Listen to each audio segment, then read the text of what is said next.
The Pentagon announced earlier a reversal of those Trump-era policies that I mentioned previously. What does that news mean to you? I think that it is an owed policy to be enacted. And I think that we need to start celebrating these moments, particularly today on Transgender Day of Visibility. And I couldn't be more ecstatic, to be honest. I'm really grateful.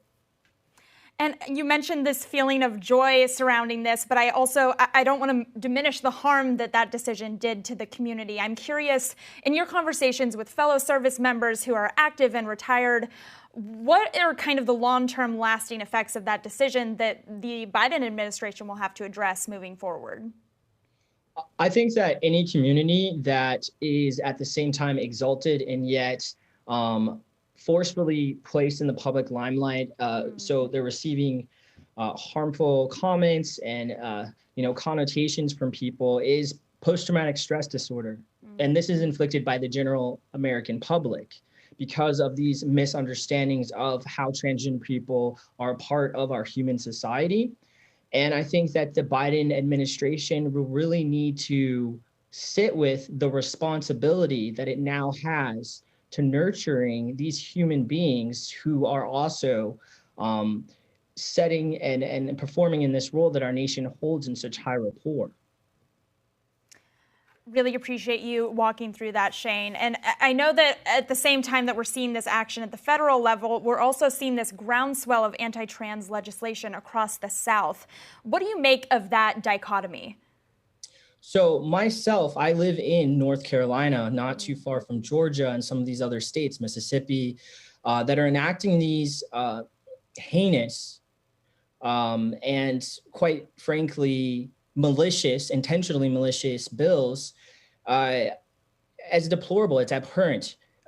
People that go to these links to persecute transgender people at the same time are probably denying a bit of their own humanity, or they're eliciting or invoking their own fear. And I think that the Biden administration as well is going to have to clean up the mess that we've allowed us to sort of slip into as becoming depraved humans. I find these bills to literally be the worst exercise of human capacity at this time in the world. We are worth and could do so much better, so much more.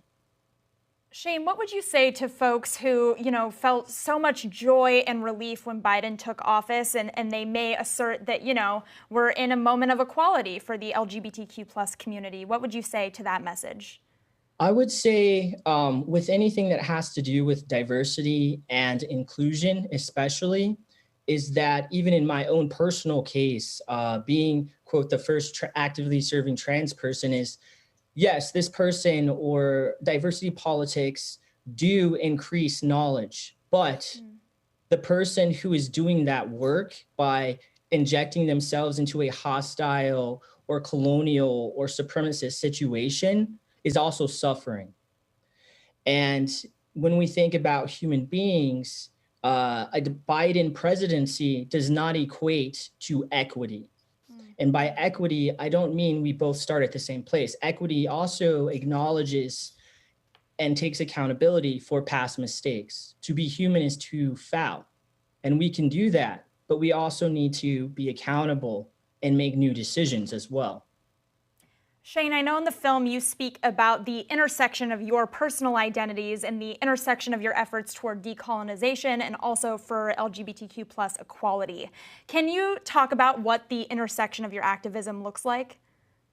Well, these days I like to say I'm more of an advocate. So at this point in my life and my military career, I'm retired now, I work on the policy level. So things that are already mentioned in the newsreel today, reparations as part of healthcare disparities. I've been working on policy for that for 2 years now. Also to transgendered healthcare across Indian healthcare services. I've been working on the formulary and having this intersectional experience of being a retiree, being transgender, being from the South, having political and public interface. I do all of those activities, if not weekly, maybe daily. I still interface with colleges and corporations. I've done several this month. And I intend on continuing to law school, and hopefully I will be a part of our federal policy and our federal policymakers helping to continue the work that I am able to do in this life so that our future is more inclusive and Right. that we are all using our deepest gift, which is our minds. Right. Shane Ortega, thank you so much for joining us. Really appreciate it. And the name of the documentary, by the way, is Trans in Trumpland. It's available to watch on the new streaming service Topic.